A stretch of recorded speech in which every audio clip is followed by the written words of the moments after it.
Good morning, everyone. Today I am going to teach in Indian philosophy, ethics, MJC, paper 3, MIC or MDC, third semester. Here I am going to explain the importance of ethics and what is defined in our epics and in our throughout our culture,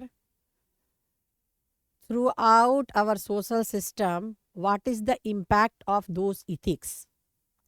यहाँ हम देखेंगे कि नैतिकता के स्रोत के रूप में शास्त्रों का क्या महत्व है।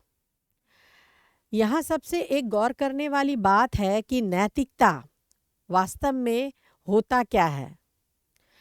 तो नैतिकता शब्द नीति से बना है, जिसका अर्थ ये होता है कि आपके जो कार्य करते हैं वो नैतिक दृष्टि से उचित है या अनुचित है।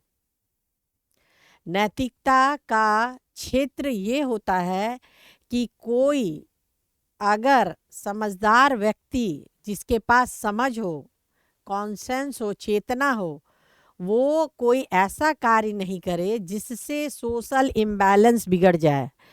यानी सोशल बैलेंस रहना चाहिए और समाज के तरक्की में उसका योगदान होना चाहिए। नैतिकता का यहाँ हम जो चर्चा कर रहे हैं, इसके स्रोत क्या क्या हैं, इस पर हम चर्चा करेंगे। हमारा नैतिकता का क्षेत्र इतना है कि पशु पे, पागलों पे, वृद्ध व्यक्ति पर और मानसिक रूप से रोगी व्यक्ति पर नैतिकता का लागू नहीं होता है, क्योंकि उसको समझ नहीं है। नैतिकता को समाज के लिए इसलिए आवश्यक माना जाता है क्योंकि इसी के आधार पर एक आदर्श समाज की स्थापना की जा सकती है, जिससे कि समाज में संतुलन बना रहे, सबका कार्य ठीक ढंग से हो और समाज का आदर्शात्मक रूप में एक विकास हो सके। नैतिकता, सबसे पहले नैतिकता के स्रोत के रूप में धर्म का महत्व हम बताएंगे। धर्म का महत्व इसलिए है क्योंकि हमारे देश में या कोई भी संस्था, कोई भी व्यक्ति धर्म से अन्य रूप से जुड़ा हुआ रहता है और नैतिकता को धर्म के साथ जोड़ के भी देखा जाता है। जितने भी मत या मतावलंबी हैं, सब नैतिकता को महत्व देते हैं और नैतिकता को उच्च स्थान दिया गया है। नैतिकता का निर्माण और विकास विभिन्न धर्म और दार्शनिक और सांस्कृतिक परंपराओं से हुआ है।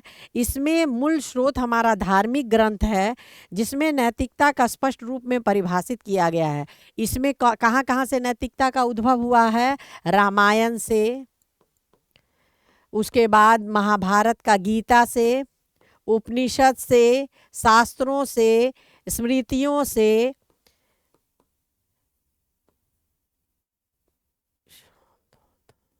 उपनिषद से, शास्त्रों से, स्मृतियों से। इसके अलावा विभिन्न धार्मिक ग्रंथ, इस्लाम धर्म का कुरान में भी नैतिकता का चर्चा है, ईसाई धर्म के बाइबल में भी नैतिकता की चर्चा है, बौद्ध और जैन धर्म के तो जितने भी ग्रंथ हैं उसमें भी नैतिकता का चर्चा किया गया और नैतिकता को सभी ने सर्वोच्च स्थान दिया है।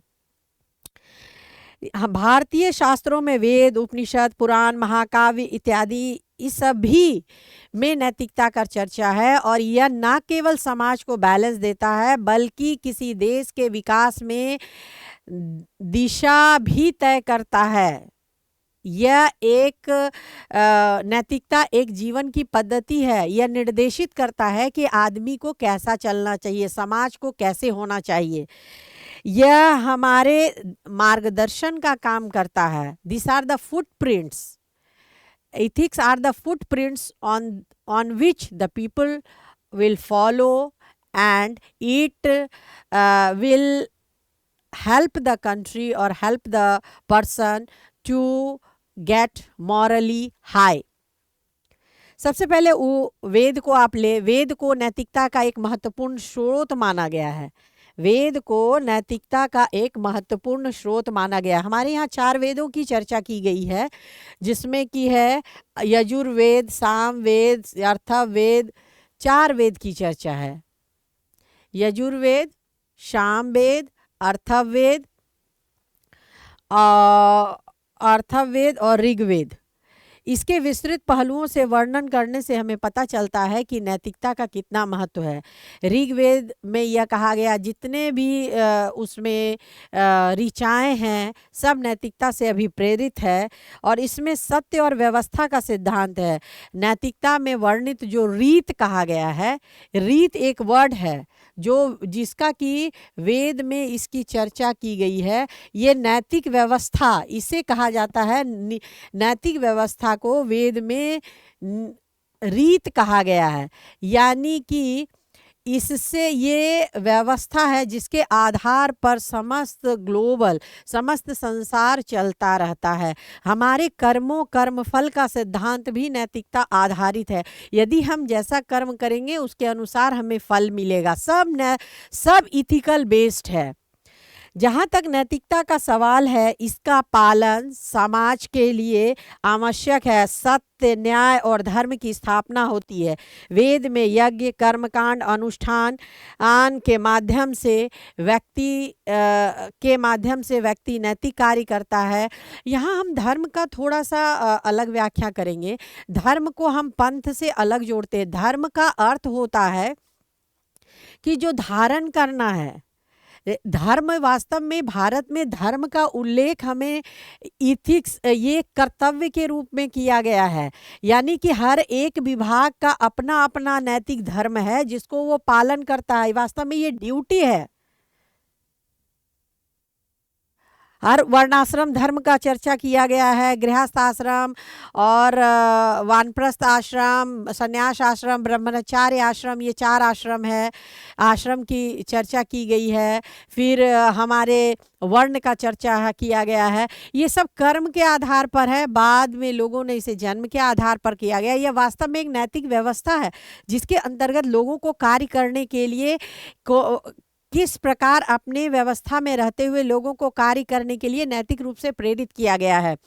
अब हम देखेंगे कि किस प्रकार इसके जो हम धर्म और नैतिकता से चलेंगे तो कैसे समाज में व्यवस्था स्थापित होगा। उसी प्रकार उपनिषद जो वेद के अंतिम भाग को उपनिषद कहा गया है, इसमें पूरा नीति शास्त्र की ही चर्चा है कि व्यक्ति को राज चलाने में कौन से नियम को फॉलो करना चाहिए और अपना व्यक्तिगत संबंध को किस आधार पर तौलना चाहिए और कैसे कार्य करना चाहिए, इसका विस्तृत उल्लेख किया गया है। अब यहाँ पर उपनिषदों में आत्मा को शुद्ध कहा गया है और स्वयं साक्षात्कार की बात की गई है। स्वयं को जानो की बात की गई है। Means know yourself. What आप सिर्फ हाड़ और मांस के शरीर नहीं है, बल्कि आप एक नैतिक प्राणी हैं, जिसको कि पाश्चात्य दर्शन में अरिस्टोटल ने भी बताया था। तो यहाँ पर आपको ये देखना है कि एक नैतिक प्राणी के रूप में आपका समाज के प्रति क्या कर्तव्य है, और जब आप कर्तव्य करेंगे तो ऑटोमेटिकली उधर से आपको अधिकार भी दिया जाएगा और दिया भी गया है। तो ये उपनिषद है। उपनिषद में नैतिकता का उच्चतम मानक स्थापित किया गया, जिसमें व्यक्ति को आत्मज्ञान, आत्म साक्षात्कार के माध्यम से मोक्ष के लिए प्रेरित किया गया। हमारे भारतीय दर्शन में 4 पुरुषार्थ में 4 जो पुरुषार्थ की चर्चा की गई है, ये वास्तव में नैतिकता ही है। इसमें है आपका धर्म, अर्थ, काम और मोक्ष। धर्म, अर्थ, काम और मोक्ष, ये एक नैतिकता का सोपान है सीक्वेंस में। जो आप धर्म के अनुसार कार्य करेंगे, धर्म के अनुसार ही आचरण करेंगे, उसके अनुसार नैतिक मतलब शारीरिक मानसिक सुख भोगेंगे, काम वासना करेंगे और लास्ट में उससे विरक्त होने के बाद समझ में आने लगेगा कि संसार क्षणिक है, तो हम मोक्ष के लिए प्रेरित हो जाते हैं। ये पुरुषार्थ भी एक नैतिकता ही है। यहाँ हमारे महाकाव्य जो रामायण में है, ये भी एक नैतिक एक नैतिक दर्शन है, ये सोशल सोशल मैकेनिज्म है, ये सोशल इंजीनियरिंग है कि किस प्रकार आप अपने घर में कैसे आप राज्य सत्ता से अलग एक नैतिक जो पिता के प्रति, माता के प्रति और जो समाज के प्रति आपको कर्तव्य बताया गया है, सोशल ये आदर्श दिया गया है कि किस परिस्थिति में आपको क्या करना है, वो नैतिकता का स्रोत ही है। राम सत्य, धर्म और कर्तव्य पालन का प्रतीक थे। नैतिकता, सत्य, अनुशासन के सिद्धांतों का विस्तृत चर्चा किया गया है।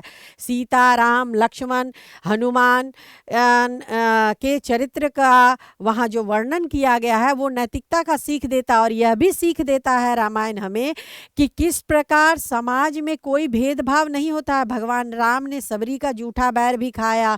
एक मानव के साथ एक गैर मानवता प्राणी है, नॉन ह्यूमन, मतलब ह्यूमन ही है लेकिन वो बांदरी रूप में है, जो कि एक अलग कम्युनिटी के लोग हैं, उसके साथ भी उन्होंने मित्रवत व्यवहार किया और कोई भेदभाव नहीं किया।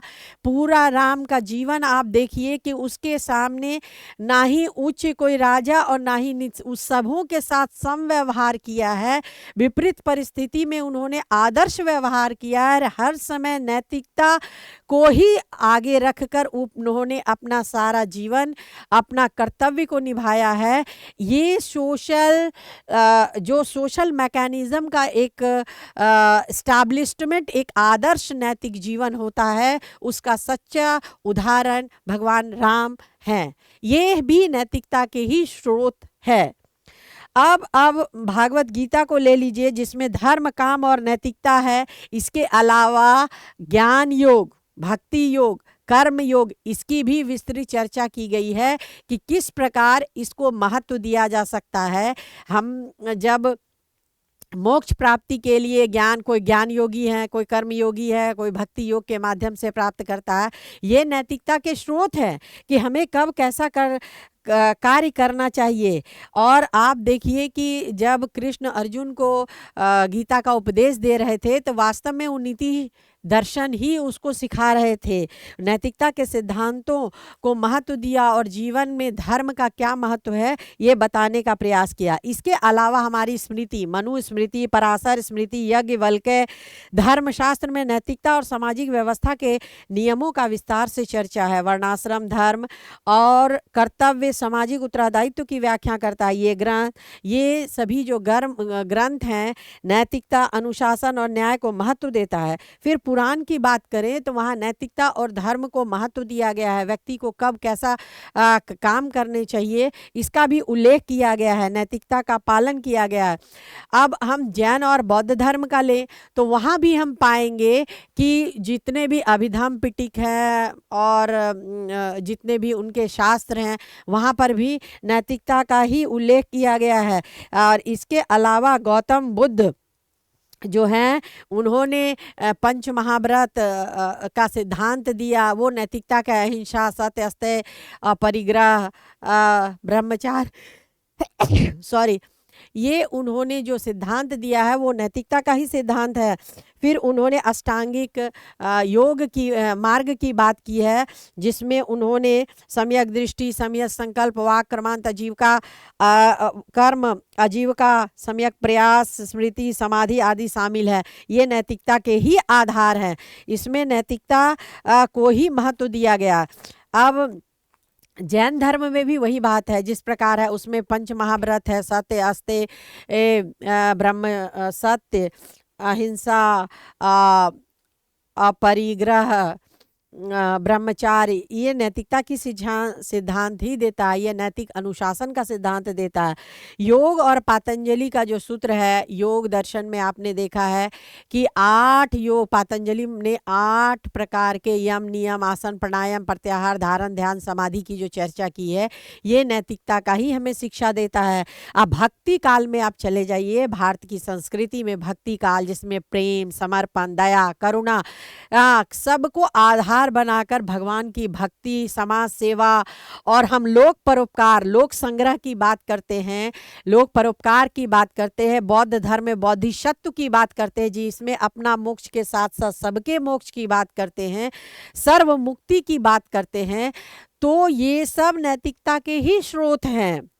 अब आधुनिक ग्रंथों की बात लें तो हमारे गांधी जी, उन्होंने भी सत्य और अहिंसा को जीवन में अपनाकर पूरा जीवन लोगों के कार्य, लोगों की सेवा के लिए दिया है, और अपने जीवन में सत्य के अनुप्रयोग एक उनकी महत्वपूर्ण पुस्तक है। ये नैतिकता के ही स्रोत हैं। अब विवेकानंद ने भारतीय नैतिकता और धर्म को जब शिकागो यूनिवर्सिटी में उनका जो धर्म संसद पर 1893 में जब भाषण दिए थे, वो धर्म संसद में नैतिकता को ही आधार बनाया, धर्म को की व्याख्या की, उसमें नैतिकता को एक महत्वपूर्ण आधार दिया, और किस प्रकार ये कहा कि धर्म तो बेस है, गीता हमारी बेस है, यानी नैतिकता को उन्होंने बेस डाला, कर्तव्य को उन्होंने बेस बनाया, और उसी के माध्यम से भारतीय संस्कृति किस प्रकार हमारी समृद्ध है, और भारतीय संस्कृति में कैसे नैतिकता का जो विस्तृत व्याख्या किया गया है, नैतिकता को सर्वोच्च आदर्श माना गया है, लोगों को नैतिक कार्य करने के लिए, नैतिक जीवन जीने के लिए प्रेरित किया गया है, इसकी चर्चा की है।